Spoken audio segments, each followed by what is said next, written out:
नमस्कार, प्रेमिलास रेसिपीमध्ये तुमचं सर्वांचं खूप खूप खूप स्वागत। आज आपल्याला गणपती बाप्पांच्या नैवेद्यासाठी गव्हाचं पीठ आणि गूळ वापरून पौष्टिक मोदक तयार करायचे। या मोदकांसाठी खूप कमी साहित्य लागतं आणि कमी वेळामध्ये तयार होतात। तर ह्याच्या आधी मी माझ्या चॅनेलवरती रसमलाई मोदक आणि रवा नारळाचे मोदक ह्या दोन रेसिपीज पण टाकलेल्या आहेत, त्या सुद्धा तुम्ही बघायचे। आणि जे कोणी आता माझ्या रेसिपीज नव्याने बघत आहेत त्यांनी सुद्धा माझ्या चॅनेलला जरूर सबस्क्राईब पण करायचं आहे। तर आता आपण वेळ न घालवता लगेचच आपल्या रेसिपीला सुरुवात करूया।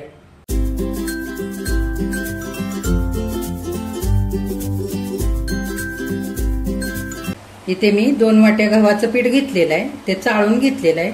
सारख्याच वाटीने 1 वाटी गूळ घेतलेला आहे, हा बारीक सुरीने कापून घेतलेला आहे। त्याच वाटीने 1 वाटी डेसिकेटेड कोकोनट घेतलेला आहे। हे कुठल्याही किराणा मालाच्या दुकानामध्ये सहज मिळतं।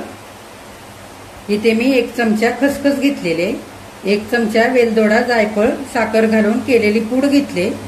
इथे मी 10-12 पिस्त्याचे काप घेतले, इथे 10-12 काजूचे काप घेतले, इथे 10-12 बदामाचे काप घेतलेले आणि अर्धी वाटी तूप घेतलेलं आहे। आता आपण मोदक करण्यासाठी सुरुवात करूया। आता मी गॅसवरती पॅन गरम करण्यासाठी ठेवलेला आहे। पॅन आपला गरम झालेला आहे। थोडंसं आपण तूप घालूया, 1 चमचाभर। आता आपण आधी खसखस भाजून घेऊया तुपावरती।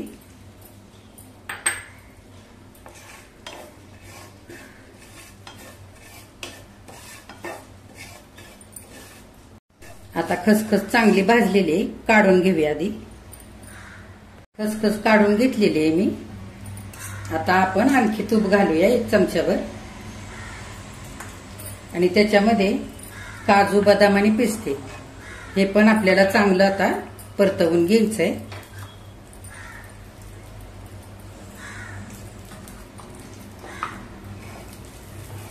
हे बघा, काजू बदाम आणि पिस्ते 1 मिनिटभर बारीक गॅस करून मी छान परतवून घेतलेलं आहे। आता हे पण आपण काढून घेऊया। आता आपल्याला गव्हाचं पीठ छान भाजून घ्यायचंय, त्याच्यासाठी तूप घालूया। तूप मी 2 चमचे घातलंय। तूप थोडंसं गरम होऊ देऊया। तूप आता गरम झालेलं आहे। आपण 2 वाट्या गव्हाचं पीठ चाळून घेतलेलं ते घालूया।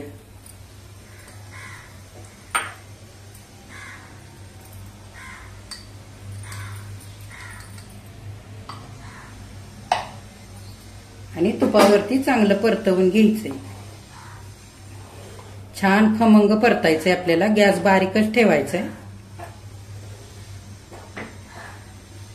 आणि आधी थोडंसंच तूप घातलंय आपण 2 चमचे, आपल्याला लागल तसं तूप घालायचंय।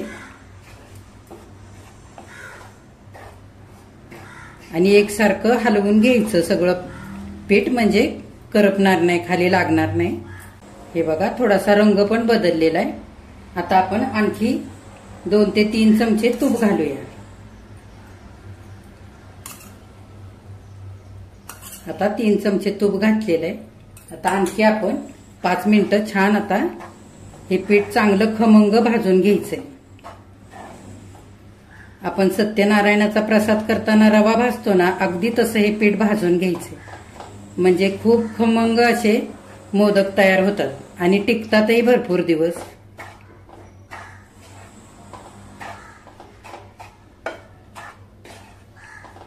आता आधीच तूप घातलं जास्तीचं की आपल्याला पीठ भाजताना किती भाजतंय ते समजणार नाही, त्याच्यासाठी आपल्याला हळूहळू तूप घालायचंय।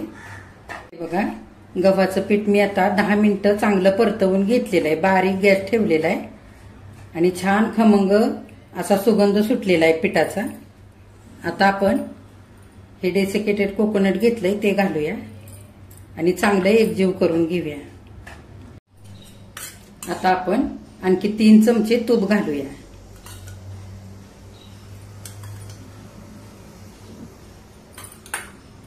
आणि साधारण 5 मिनिटांसाठी आपल्याला आणखी छान हे खोबरं घातलेलं आणि गव्हाचं पीठ खमंग परतून घ्यायचंय। हे बघा, आणखी मी 2-3 मिनिटं परतवून घेतलेलं आहे पीठ आणि खोबरं, रंग पण छान सुरेख आलेला आहे। आता आपण आणखी तूप घालूया हे बघा उरलेलं सगळं तूप घालते मी. आता चांगलं आपण एकजीव करून घेऊया. हे बघा गव्हाचं पीठ आणि खोबरं घातलेलं एकजीव झालेलं आहे तुपामध्ये आणि छान खमंग भाजलेलं आहे सगळं. सुगंध खूप सुंदर येतोय. आता गॅस बंद करूया आणि हे आपण बाजूला काढून ठेवूया. आता हे भाजण्यासाठी 15 मिनिटं साधारण लागलेली आहेत आपल्याला. आता पीठ आणि खोबरं भाजून झाले ते मी काढून घेतलेलं आहे आणि तोच पॅन घेतलेला आहे. आता परत आपण 1 चमचा भरून तूप घालूया. आता तूप गरम झालेलं आहे. आपण सगळा गूळ घालूया. 1 वाटी भरून घेतलेला. आपल्याला गुळाचा पाक नाही करायचा आहे, फक्त गूळ वितळवून घ्यायचा आहे. आता सगळा गूळ वितळलेला आहे. तुमच्या आवडीप्रमाणे तुम्हाला किती गोड हवं तसं तुम्ही गूळ कमी जास्त करू शकता. आता आपण हे गव्हाचं पीठ आणि खोबरं भाजून घेतलेलं ते घालूया. गॅस बारीकच ठेवायचा आहे.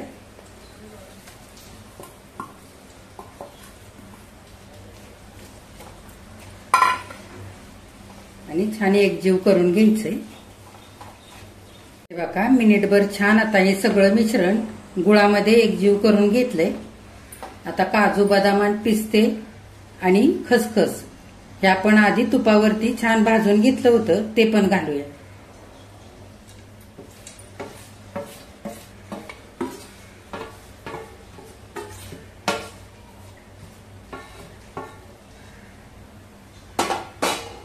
आणि सगळं आता हे मिश्रण एकजीव करूया.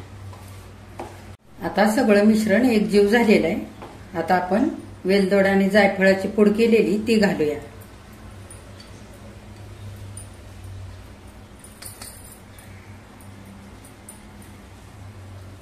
आणि सगळं एकजीव करून घेऊया. आता मिश्रण एकजीव झालेलं आहे. गॅस बंद करू आणि हे सगळं ताटामध्ये काढून घेऊया. हे बघा सगळं मिश्रण मी एका ताटामध्ये काढून घेतलेलं आहे आणि असा मोदकाचा साचा घेतलेला आहे मी आणि थोडंसं तूप लावलेलं आहे त्याला. हे असे मोदकाचे साचे कुठल्याही भांड्याच्या दुकानात मिळतात. आता आपण लगेचच मोदक करायला घेऊया. आता आपण हे मिश्रण ह्या साच्यामध्ये भरून घेऊया. घट्ट भरायचंय दाबून.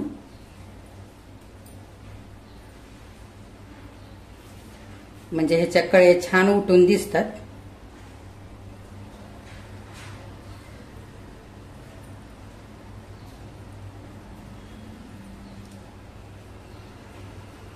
हे बघा छान आता ह्या साच्यामध्ये मी हे पीठ दाबून भरून घेतलेलं आहे. आता आपण उघडूया.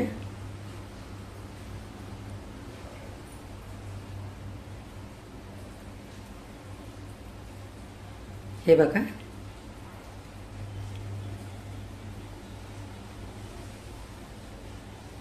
हे बघा गणपती बाप्पांच्या नैवेद्यासाठी गव्हाच्या पिठाचे पौष्टिक मोदक तयार झालेले आहेत. किती सुंदर झालेत बघा.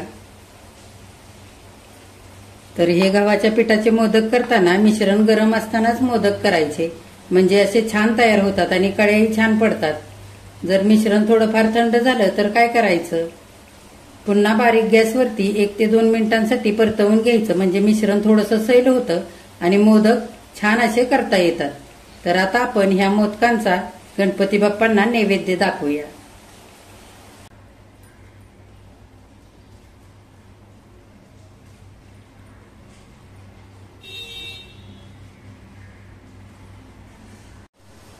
हे बघा गणपती बाप्पांच्या नैवेद्यासाठी गव्हाच्या पिठाचे पौष्टिक मोदक सुंदर असे करून तयार झालेले.